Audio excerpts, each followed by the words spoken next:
Hello everyone and welcome to Fun Friday with Mr. Freddie. I'm Mr. Freddie and this is Fun Friday. Over the next several weeks, I am going to be spotlighting different people working in the industry, different people and shows that I think are very important for you to know who they are, because theater is so much more than putting on a show, all right? It is a body of work.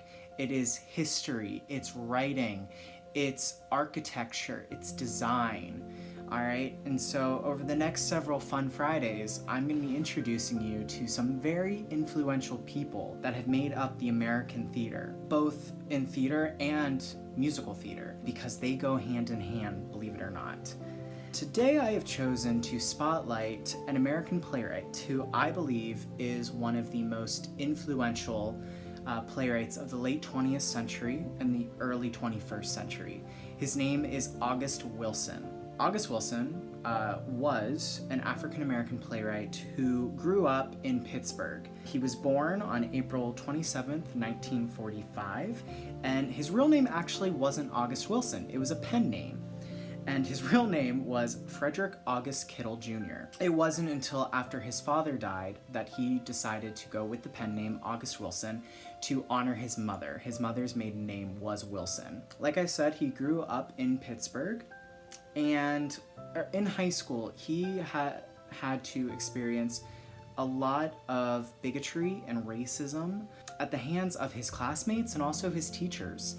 When he was in high school, his high school teacher accused him of plagiarizing a 20-page paper that he wrote. He did write it, but unfortunately his teacher accused him of plagiarism, and at that point August Wilson thought, all right, I'm done dealing with this. So he dropped out of high school and he decided to become a writer and to pursue his dream of being a writer. And initially he wanted to be a poet, but he found that he was going to have a lot of success writing plays, and that's what he ended up doing. He took a lot of inspiration from blues musicians like Bessie Smith, and also a lot of inspiration from influential civil rights leaders like Malcolm X. Much of his work was about the African American experience because he felt that he wanted to write about what he knew and wanted to write about something very close to him and that he felt did not have representation in theater. And that's very important. If you don't see yourself on stage, and if no one is telling those stories, go ahead and tell them. There is nothing stopping you from being your own representation in theater. And that's exactly what August Wilson did. He wrote realistic dialogue rooted in his own surroundings, which at the time, no one was writing African Americans like that. No one was writing them authentically. And that's what August Wilson set out to do. And the really interesting thing about August Wilson is that he accomplished what no other playwright in history has ever managed to do. He wrote a series of 10 plays, each set in a different decade of the 20th century, and each play is about a particular group of people, African Americans, in a particular part of the world, Pittsburgh, Pennsylvania. And these 10 plays make up what we know today as the Pittsburgh Cycle.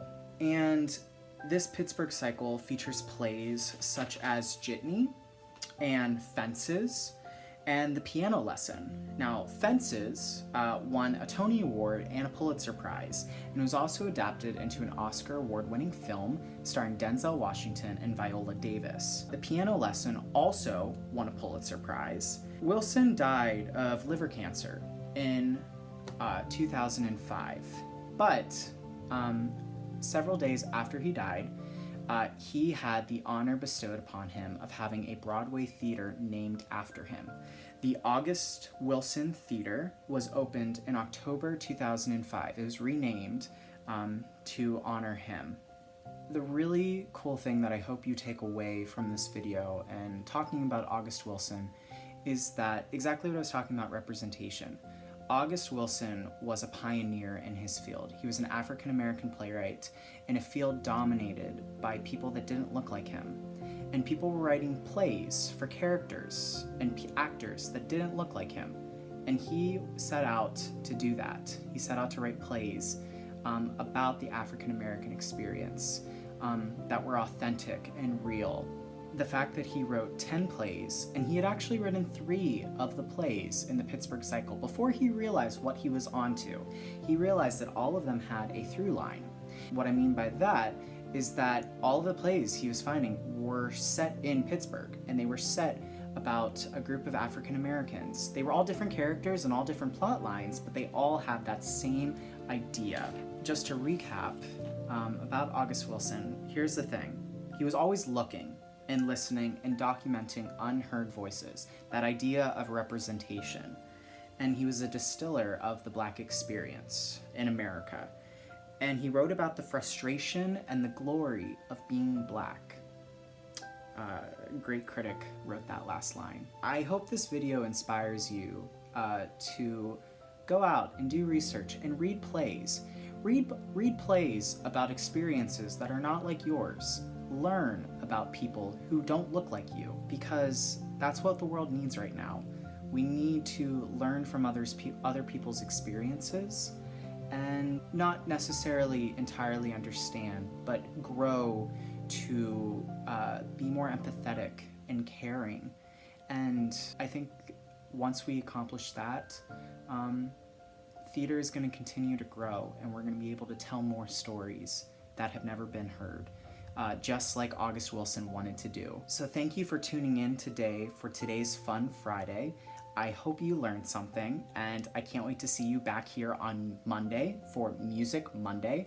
We have another great week of activities lined up for you here at Keystone Youth Theatrics Online, and I hope that you will tune in with us next week. Have a great weekend, guys.